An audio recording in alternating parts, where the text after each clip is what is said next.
We are back at it again here with another video with Invest for Tomorrow. To the first time viewers and investors, welcome to the channel. To all subscribers, welcome back. I'll ask for returns for you guys to smash that like button. And here we are with GCT, Gigacloud Technologies Inc. Now the stock continues to pull down lower. We talked about some key levels to watch yesterday, and we talked about what was going on here in the charts with 42 Vision, right? It just recently IPO'd. There's not enough data, but today on the 30-minute, more information is coming up on the inflow versus outflows and what the bear indicator is showing. But before we break it all down, I want to share with you guys the home run opportunity I mentioned this morning over at the Discord. And as you see popping up there on the screen, these are some of the home runs we managed to find this week alone. And while it's not guaranteed to be this way every single day and every single time, we strive for opportunities like these every single day. So the home run of the day was spectacular and beyond expectations. And if you guys want to know about these stocks early on in the pre-market or receive this edge and clarity over the charts with our 42 Vision indicators and bots,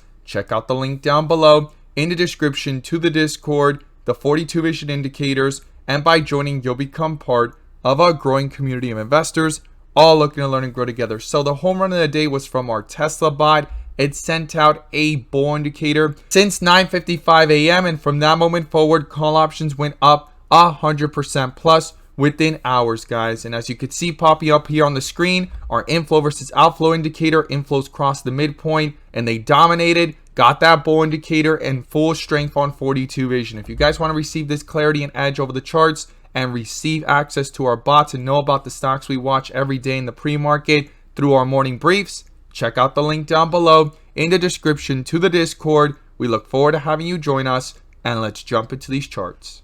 So here we are with GCT, Gigacloud Technology, and as I stated in yesterday's video, the stock was trying to hold support at around $30. If that got crossed, we could try to test newer lows, and here we are near the $26, $27 mark. Now, I'm going to pull up the bull and bear indicators, which you can now gain access to as well. The link is down below in the description to the 42 Vision indicator, getting connected to our SPY bot, our QQQ bot, our newly released Tesla bot, and our other bots that are on the way so that you can receive the clarity and edge that you deserve within the volatility of the markets to maximize on opportunities, whether stocks are going up or going down. And you can also gain access to our morning briefs where we look for daily opportunities and become part of a growing community of investors that are using these resources to maximize in either direction by receiving this clarity and edge over the charts with the resources that we have available. So here we are with GCT under a bear indicator on the 45-minute, but when we look at it on the 30-minute, which we're going to also have our inflow versus outflow indicator here to give us that extra edge and confirmation within the volatility, you could see that the outflows got crossed this morning. Now, you may ask yourself, and I stated this in yesterday's video, why isn't there any data here over here for inflow versus outflow? Well, it has to do with the fact that it just recently IPO'd and there wasn't enough things to actually go ahead and show us what's going on at the time. It started picking up readings here on the 30-minute. Yesterday it wasn't, but today our bear indicator did pop up though, showing us extreme weakness was coming if it did not get canceled by a bull indicator, and that the outflows could eventually actually start to dominate like they did today.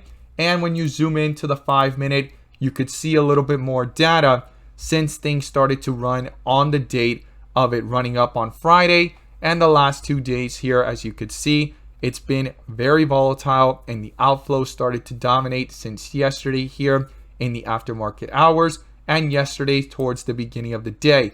We've been under the outflows for most of the time. It had a little pop here from 37 up to 48 when inflows tried coming back up, but it's been dominating the outflows since yesterday. And if you look at the 15-minute, same thing, right? We used the 15-minute yesterday to see what was going on. I had stated if these outflows did actually continue and cross, it was going to be important to watch if it could come back up and cross over that midpoint. If it didn't, the outflows were going to dominate for most of the day, and it certainly did. It pulled downwards, then it sat sideways, and it tried bringing itself back up when these inflows came back up. But the reason why the chart did not completely go up higher to new resistance levels or newer highs was the fact that the midpoint was never crossed, right? And today in the aftermarket hours, what happened?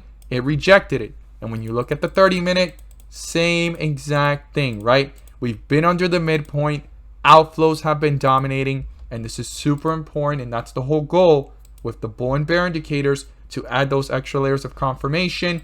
42 vision transition from the rip area to dip areas, and from the dip areas back to the rip areas, and then the inflows versus outflow to show us when those outflows get crossed, how much weaker could this be. And you could see how somebody is trying to buy up the dip here, but not enough to get back towards the midpoint. It needs to cross above the midpoint to actually get things moving. If it continues to stay below it on the 30-minute and on multiple time frames, and this bear indicator does not get canceled by a bull indicator, it could end up testing newer lows or support levels that we've seen before in the charts, guys. Super important, because inflows are not dominating. The outflows are, because we're below the midpoint. Super important. So let's talk about the supports and resistance here. So the first support is the low of the day, 25.75.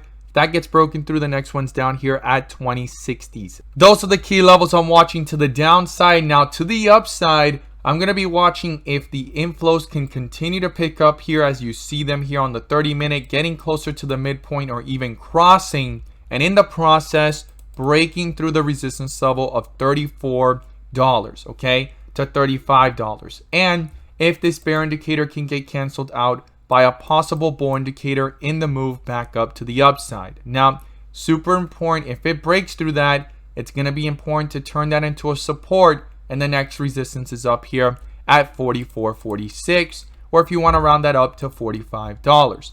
Now, I'm also going to be watching here the 15-minute, if these inflows, since they're so close here, could actually cross over, get closer to that resistance level, and how they pull away from the midpoint as it continues to go higher, and pulling up the 30-minute with it, and if a bull indicator pops up as well in the process, right? Super important. Now, if that does not happen, I'll be watching the supports, and if these outflows could continue to dominate and pull further away from the midpoint here, as we see it starting to form now here in the aftermarket hours, and I'll be watching the same here if this plateaus or pulls down lower on the 30-minute. As always, guys, thank you guys so much for watching, and let's make some money.